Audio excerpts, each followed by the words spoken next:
Hello, everyone, and welcome to McGill Cares webcast series supporting family and informal caregivers. I'm Claire Webster, a former caregiver, certified dementia care consultant, and founder of McGill University's Dementia Education Program.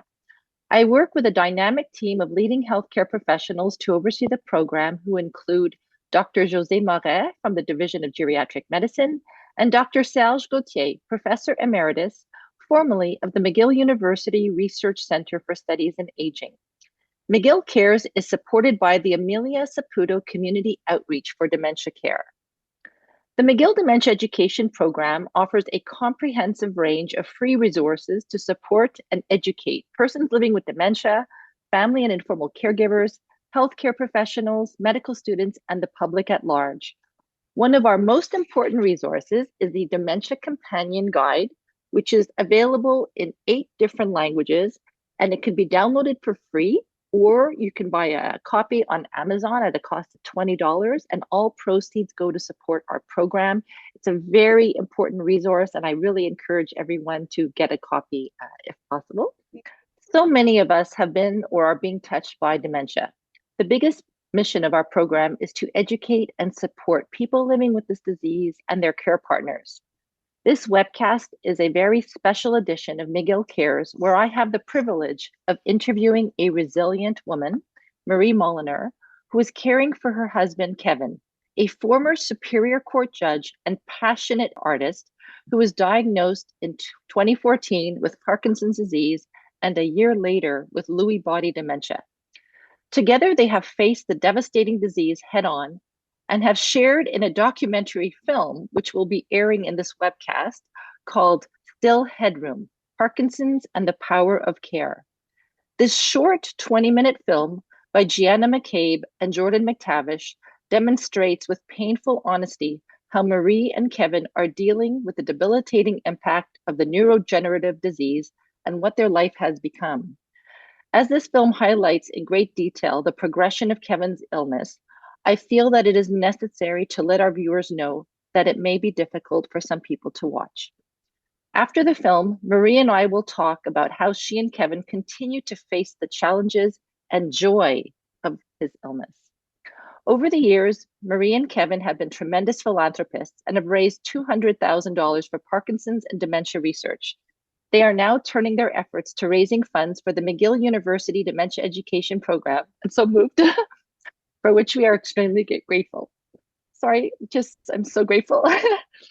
To make a donation towards this fundraising initiative, please go to our website at mcgill.ca/dementia. Marie, welcome to McGill Cares. Thank you so much for inviting me, Claire.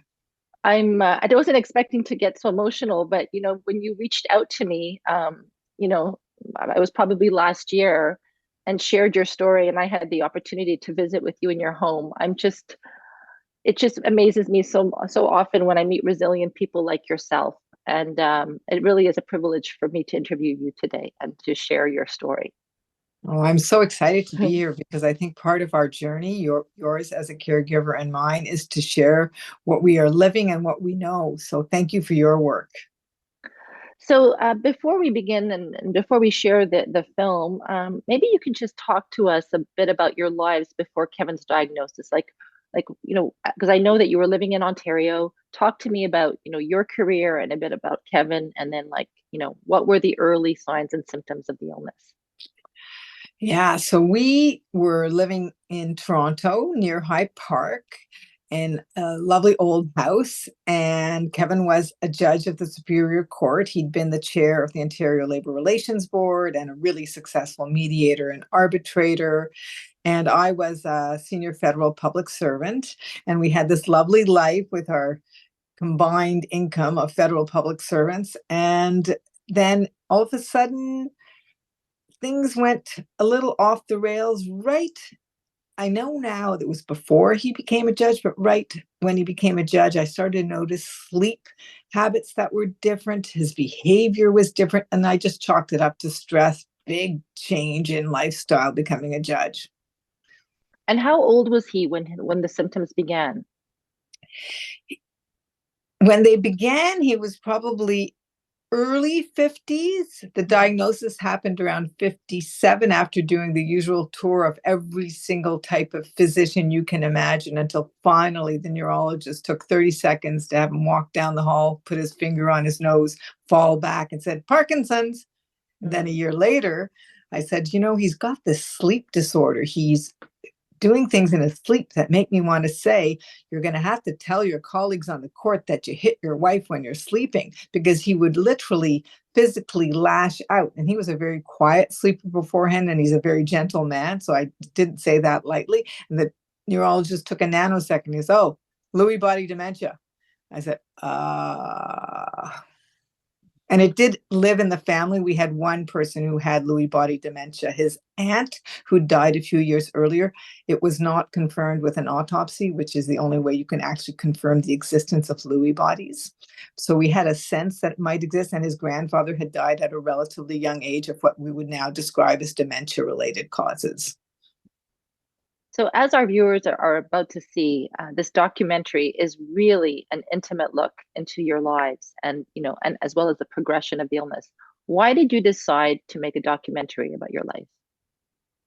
That's such a good question, because it is really intimate. And I think the main reason was that for me, the whole idea of having a story that I could focus on as we went through this journey became therapeutic for me. And Kevin is very, very private. He had no social media presence. He was an early adopter of Facebook, but never posted, just was a lurker if he ever checked it. And then I discovered Instagram through my daughter. She said, you love taking photos and videos. You're going to love Instagram. And it coincided with the diagnosis. And I realized that I could keep people in the loop much more easily. And it was a way of me sharing what was going on, or visits to the doctor, his behavior changes, his mobility changes. So that literally inspired it.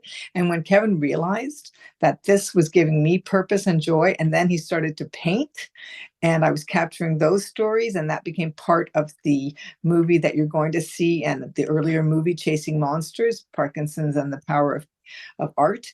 He was really happy to have me document. So he consents to all of these videos, and I often check with him, especially when they're particularly intimate.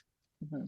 I found, having seen it prior to viewing it right now, what an important teaching tool also for medical students and for the public to really understand the progression. It's one thing to be able to verbally describe symptoms, but when you can actually see the impact of such an illness, it really, I think it's quite educational. And as I mentioned earlier, it may be difficult for some people to watch. So let's see the video. Now the start of the song goes, as around the sun the earth goes revolving. That right there, that's that B major 7 to the B7 to the E major 7. So that's that B, F sharp, B flat, B sharp, B, F sharp, A, B, E sharp, A, B, E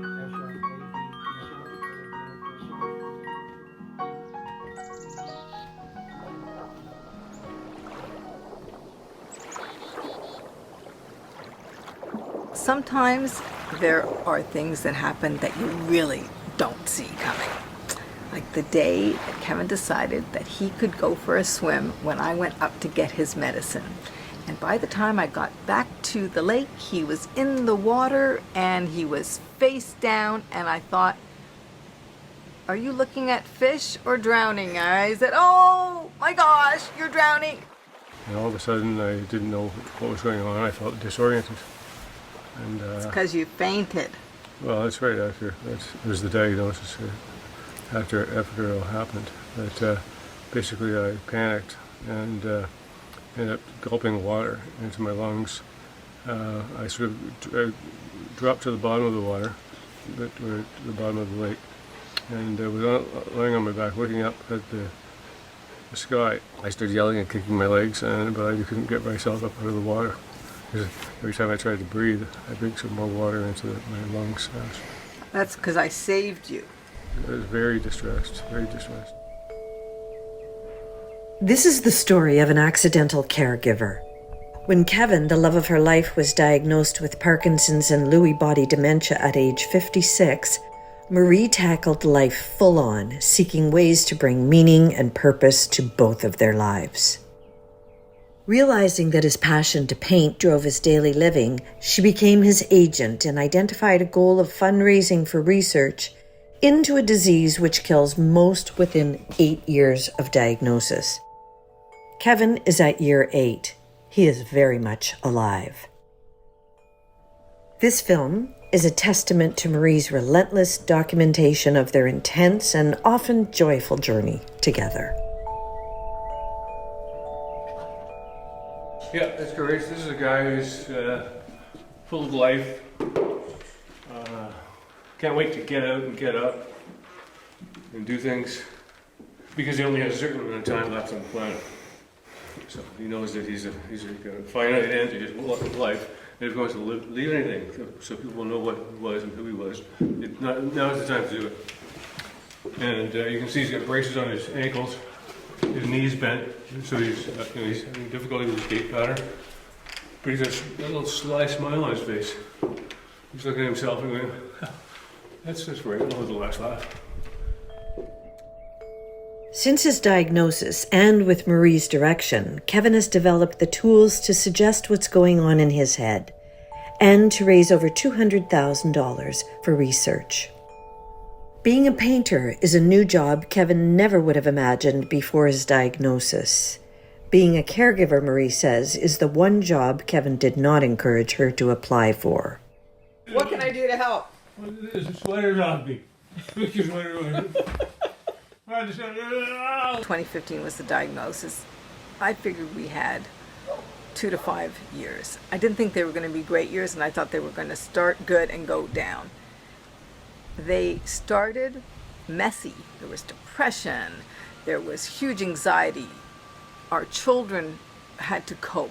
It was deeply disturbing for everyone to know that this wonderful relationship and my wonderful partner was going to be dying of a disease that we just didn't see coming. As I grapple with the truth, I'm grappling with the fact that I'm living with someone who has a significant disability. Life will never be the same. And I am not going to fight it anymore. And that has already made all the difference. Okay, honey. I was not expecting to find you outside. What's that? Where are you going? The brakes are on. And what was it you were trying to do outside?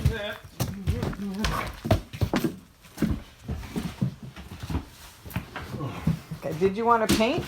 Yes. Because you were sitting outside on the wet ground with this canvas. Is there something going on that you want to tell me about? When life happens to you, if you're lucky, you have choices, and then you make certain decisions. So Kevin had to retire as a judge. And I was not quite ready to retire.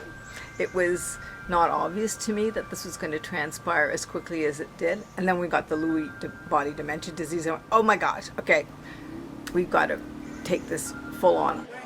And while it is true that Marie was not quite ready to retire, she did so with her typical panache on stage at Massey Hall.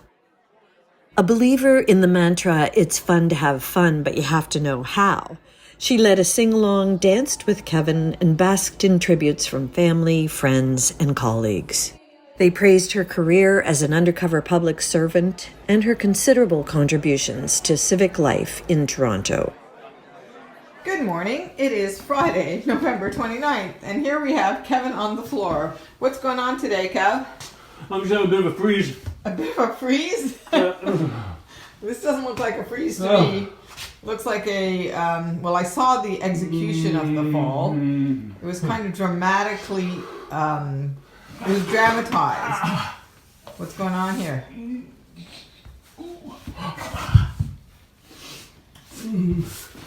Okay, slowly.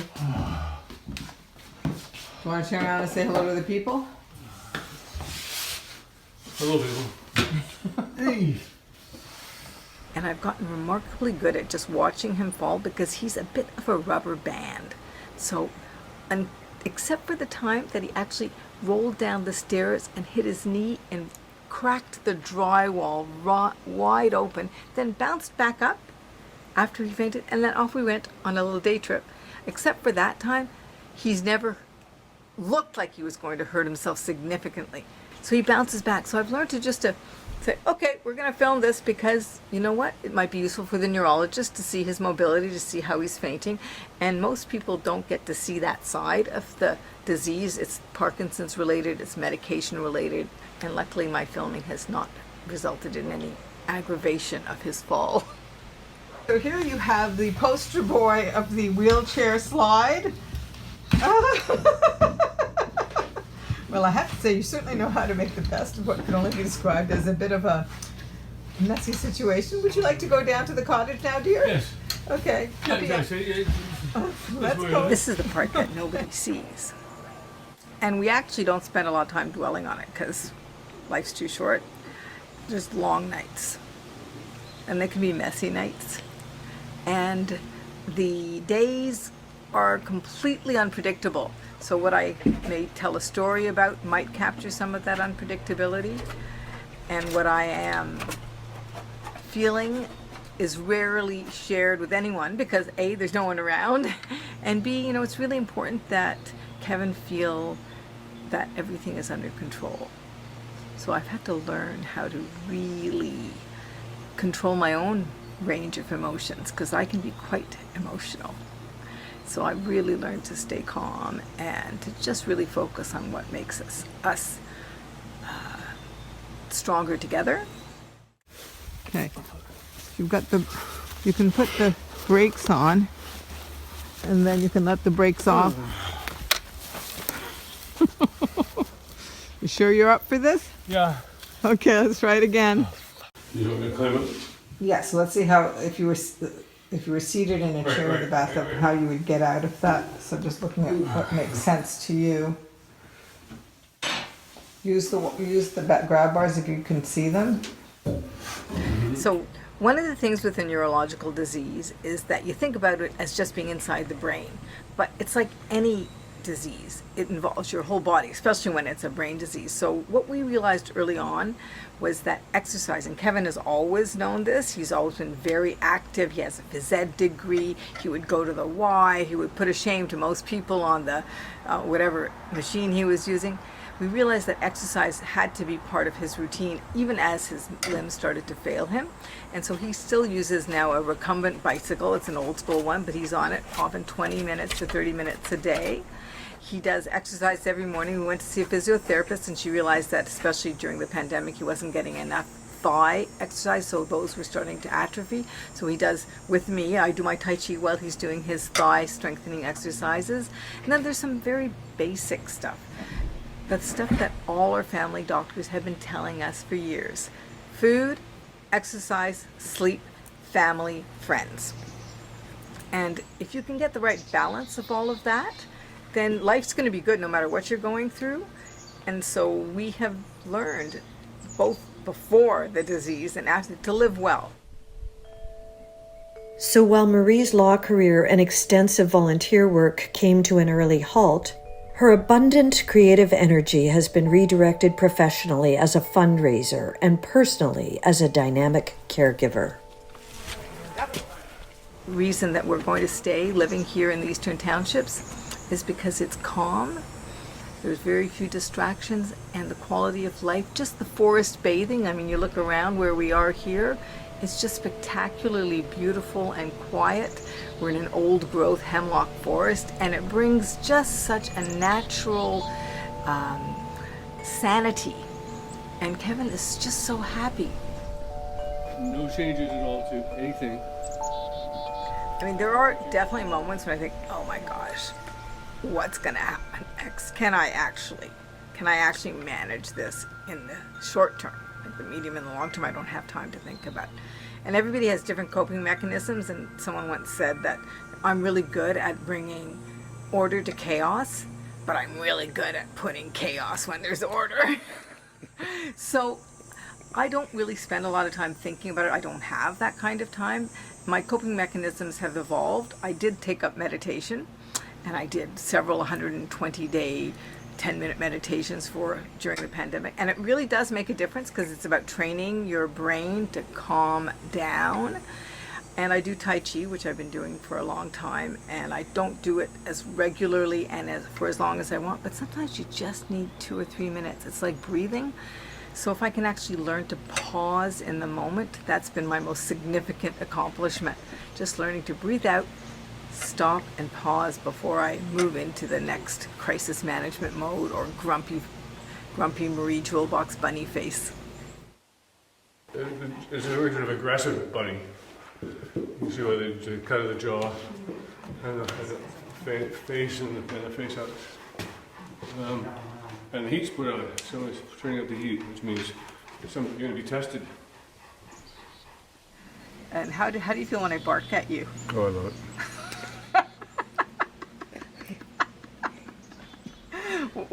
What part of barking makes All of it is so wonderful. When do I bark at you? Anytime you want. More than once a day? No. Twice a day? Well, maybe.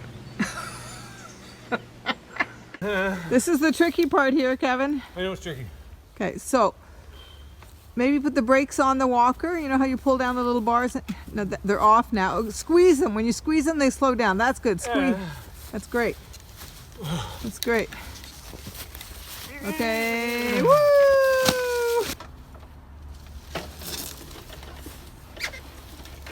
Oh, sorry. For the most part, it's like any intimate relationship. There's ups and downs. The memory loss is a problem because there's a lot of repetition. And like most of us, we remember and hear what we want to remember and hear. Kevin's no different. It's just he requires a little bit more help. So there'll be forgetful moments. There'll be moments where it's actually a problem, like we'll lose things, like his harmonica. Oh my gosh, we've gone through so many expensive harmonicas.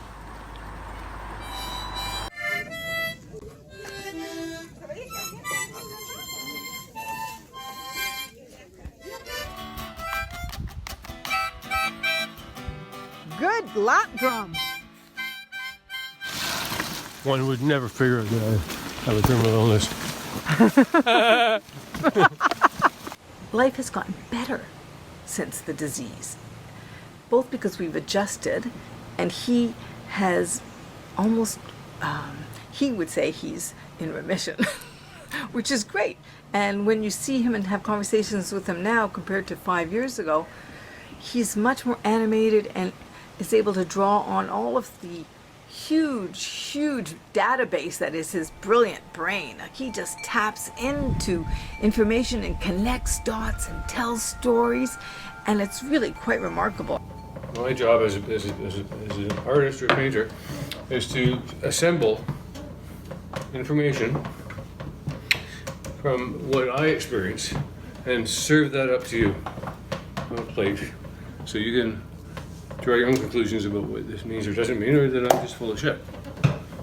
Does this one have a name? I think I'm going to call it Scarecrow, but not Scarecrow, interesting. Reminiscent of Wizard of Oz. What was your character in the Wizard of Oz? Scarecrow. Were you the Scarecrow?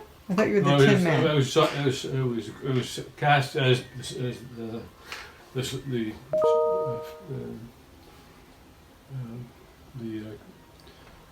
Tin Man? no, he was. I was as You were the Scarecrow? Yeah. They wanted me to do it, even though he wanted me to do it.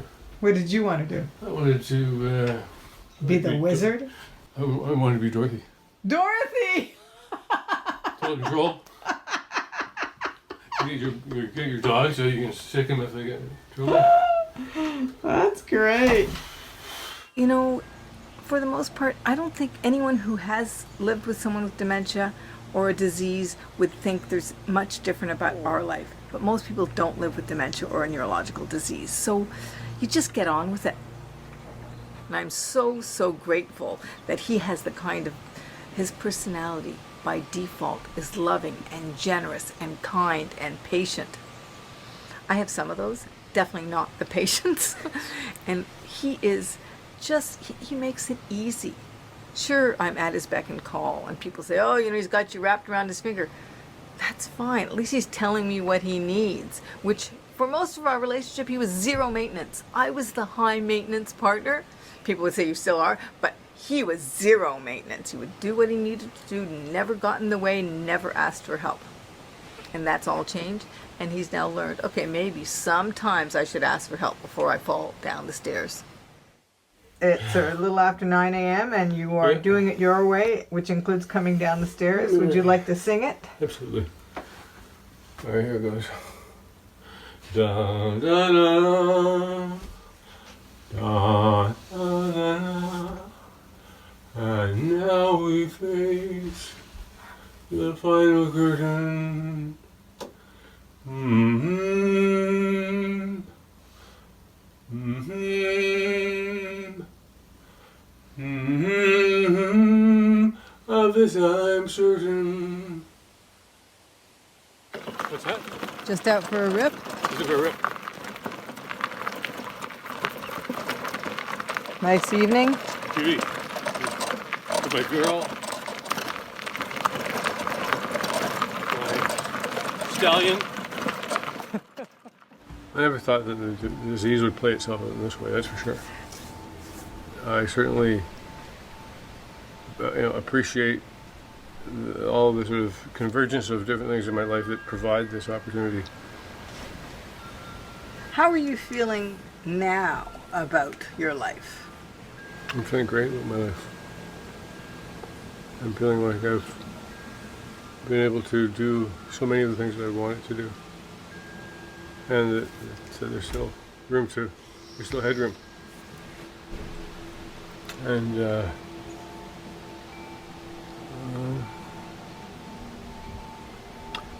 knowing that my children have seen this in me and in you, this love of culture and this love of family, it's all sort of tied in together.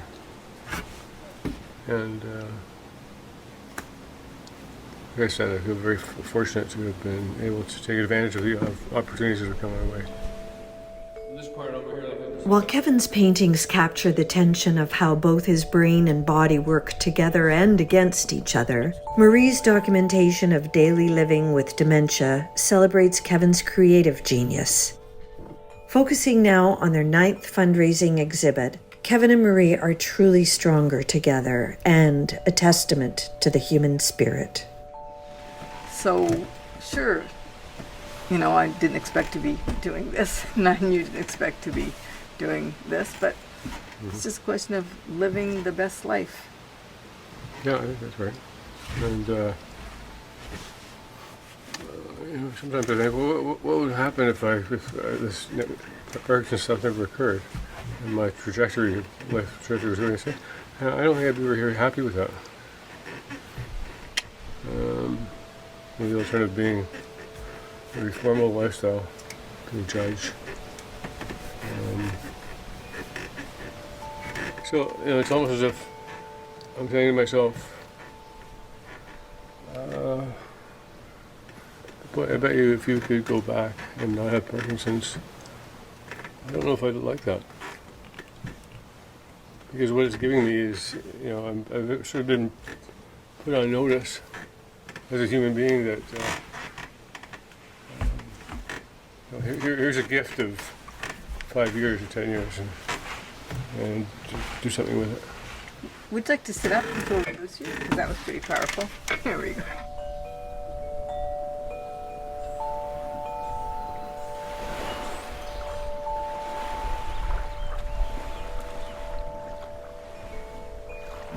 Right there, that's that B major 7 to the B7 to the E major 7. So that's that. I would say to people who are facing it, don't think it's all downhill, because it might actually be uphill in a good way. So we are living our best life. We're absolutely living our best life. And I didn't see that coming. And I'm so, so grateful. Oh my goodness, it's like the second or third time that I've watched it, and I just constantly feel so incredibly moved by this documentary, and I'm kind of speechless, so I just got to regroup here. first and foremost, Marie, where does your resilience come from? Oh my goodness. So this is going to sound kind of funny, but I think I'm resilient because I learned to drive stick shift when I was a Sherbrooke Hussar in the militia in the 70s. So I've learned to change gears pretty smoothly, and my jobs always involved things being thrown at me, and I thrive. I'm told that I thrive in a chaotic environment. So I'm well trained in chaos, and dementia is a disease that just throws chaos at you because it's different for everybody. There's so many different kinds, and we're just learning. So I'd say my resilience comes from also from my parents. They were both immigrants. They met in Canada. And it's really useful, I think, to reflect on how one's parents' challenges inform our own lives.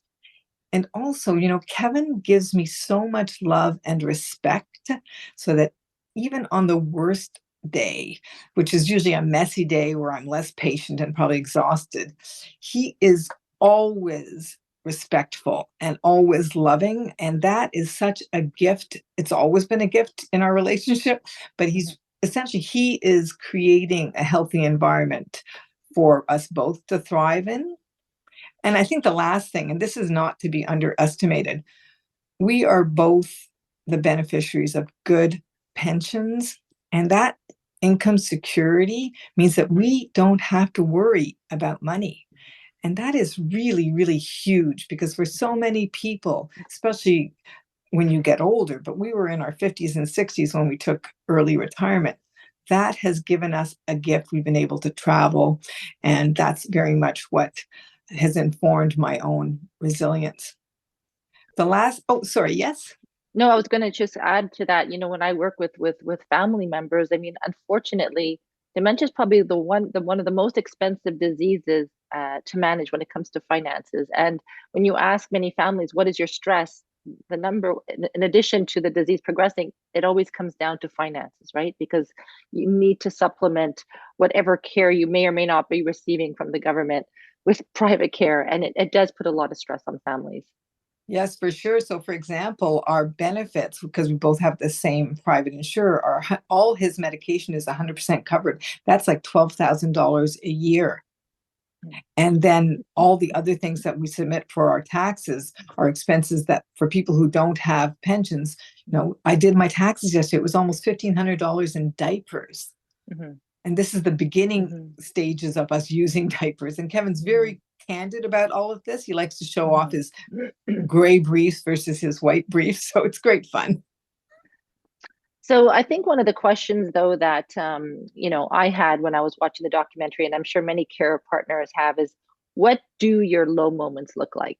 I knew you were going to ask me that, and I thought, okay, what is the answer? Because it requires a degree of self-awareness, and I know that in my low moments, I'm much less self-aware. So what I did is I asked a few people that I know what their answer would be if they were asked this question about me. And I asked my son and some of my besties, and my son said, you develop pinhole vision. He says your term memory ends up being shot. I tend to repeat things more than once, and I manifest, and I love this part, higher than usual irritability.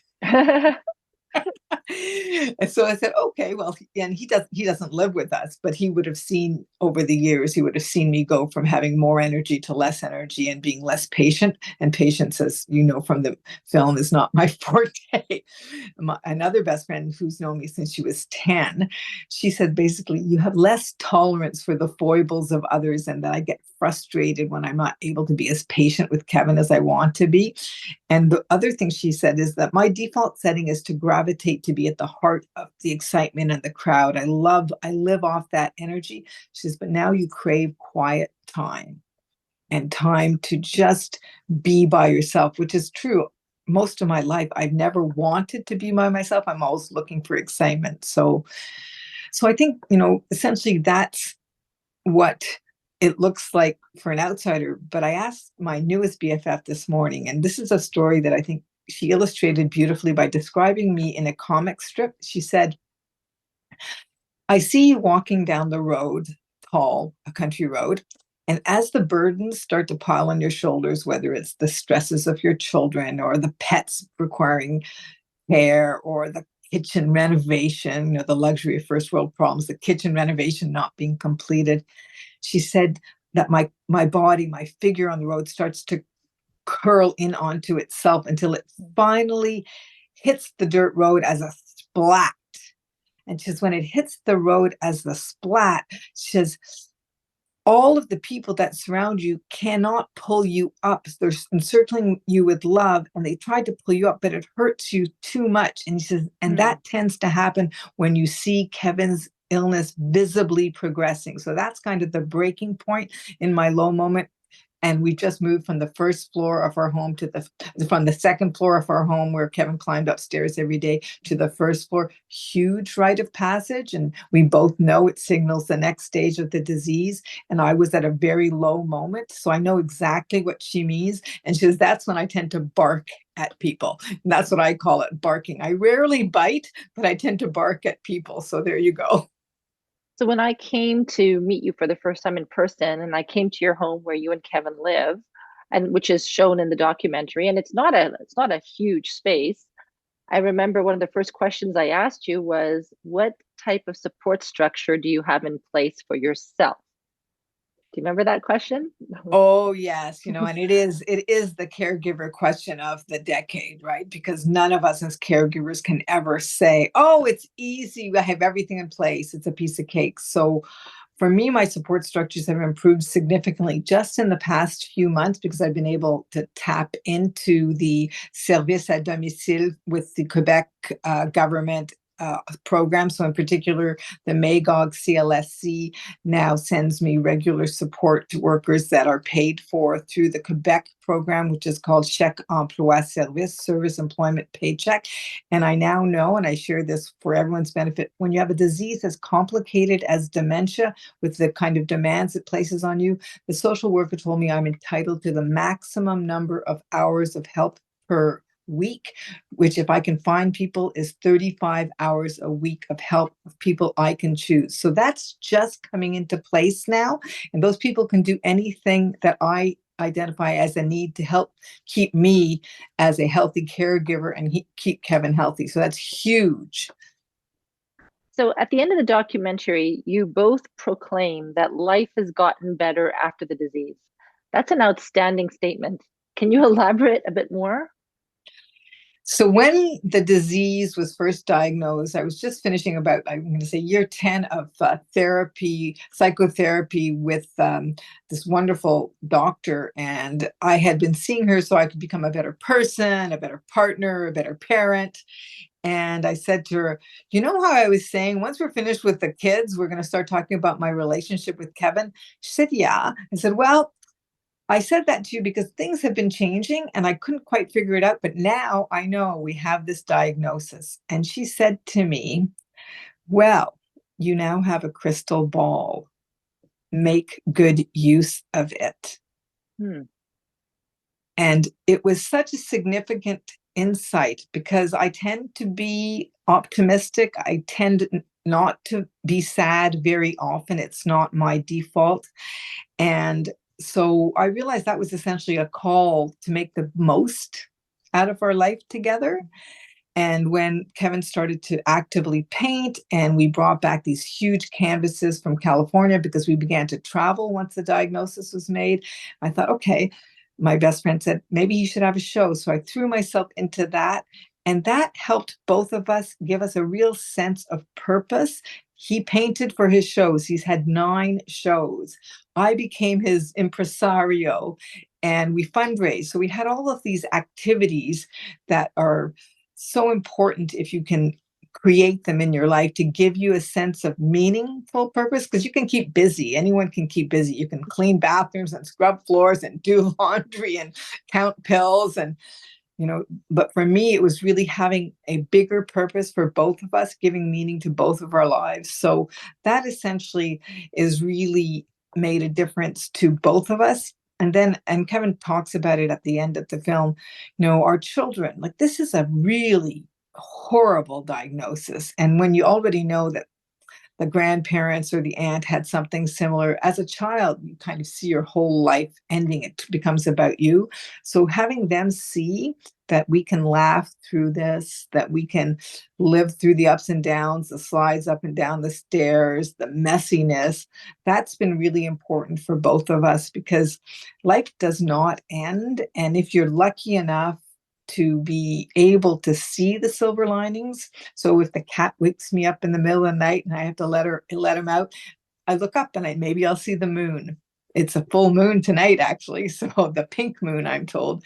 Or maybe there's some other beauty that I'll get to observe in the very moment. So it's really given me, and I know that you can relate to this, the real appreciation of what it means to live in the now, to stop and go, okay, I'm washing the dishes. Oh my gosh, there's a deer. Oh, that deer is coming to eat the cedar hedge. Oh, we don't like that deer anymore, but at least to appreciate that moment. Mm-hmm. And one final question. I mean, since the documentary, it's been many months have gone by now. So how is Kevin now? He actually has become, the disease fluctuates. So today, yesterday, and the day before, he was great. He actually went to this sports center for Paralympic athletes in Sherbrooke that focuses on neurocognitive diseases, and he worked out, and maybe he'll even go today, which would be twice in 1 week, which he hasn't done before. Last week, he had delirium caused by constipation. And I've been monitoring these symptoms very closely, and I didn't see it coming. So it really goes up and down. And when that happens, like most of us, our brains can only process when significant things are happening in the body, one thing at a time. So yesterday was a great day. Today is another day, but overall he remains positive, which is really where I find my own sense of strength.